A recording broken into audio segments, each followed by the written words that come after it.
So my name is Joe Brierley. I'm an intensive care consultant at Great Ormond Street, and I'm also the clinical lead for organ donation there. So when I get my kids off the stereo, I like Stone Roses, the first album. Really chills me out, gets me zoning out of the world and relaxing, and good memories. I got to go to Spike Island. That was really good as a kid, but I would say James, Blackpool Winter Gardens in about 1991, which was just amazing. I guess one of the first ones that people always say, but I don't think quite take on board, that 3 people a day die because of lack of an organ that could save them. And some of those people are children. So 200 odd children have died in the last 10 years. So they're big numbers, and these are people whose lives could be saved if we increase the amount of organ donation. And that can only come from people saying yes when they're approached by their relatives, by signing the organ donor registration. The commonest kidney transplants we do are from living adults that donate kidneys to children. Children donate more organs to adults than happens the other way around from deceased donors. So children's organs that the parents donate with the child, particularly small children, are often given to adults who are waiting for particularly kidneys on the waiting list. So something people don't realise, and it's still a very positive thing.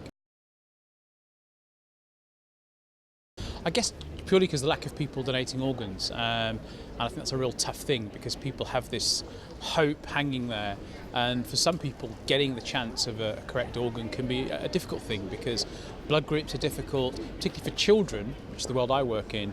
Children need to have often a size-matched organ. Child death rates are wandering down, which is a good thing, but of course organs come from people that have died. And sometimes for people trying to say yes and agreeing to organ donation in such a difficult situation is really hard. It's one of those things that once you have that conversation over the dinner table, it's sometimes a difficult conversation. It's a vital one we all should have. For me as a clinician, when I have to go and talk to a family about this, if they've had that discussion before and they understand their loved one's desires, their wishes about this, it's a much easier conversation to have. You see in the press and the media children portrayed waiting for organs, and there still seems to be this conceptual difficulty. People die, they give organs, and other people receive them. People understand the receiving bit. There's still that not quite in the public domain stuff about where the organs come from, and I think we've got to break that. This is about getting this message to people in the domain they're comfortable.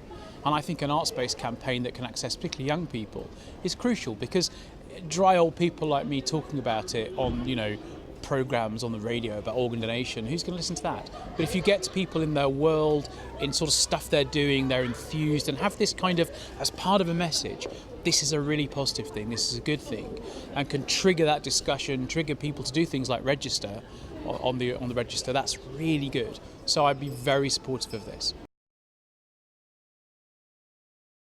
This is something that can help other people. If you want to talk about this, there are people to talk about. You can go and talk to a GP, you can talk to other people around the place. The NHSBT website has loads of information. It just needs to be accessed by people who can look at this and make a decision for themselves. I would encourage people to look at this and make a decision that's right for them. For some people it's not right, and that's fine as well, but I would encourage people to think about it and make an active decision, not just passively not bother. And I think in life it's quite easy not to engage and just another day. Go and read the stuff and make a decision that's right for you. Spike Island, mate.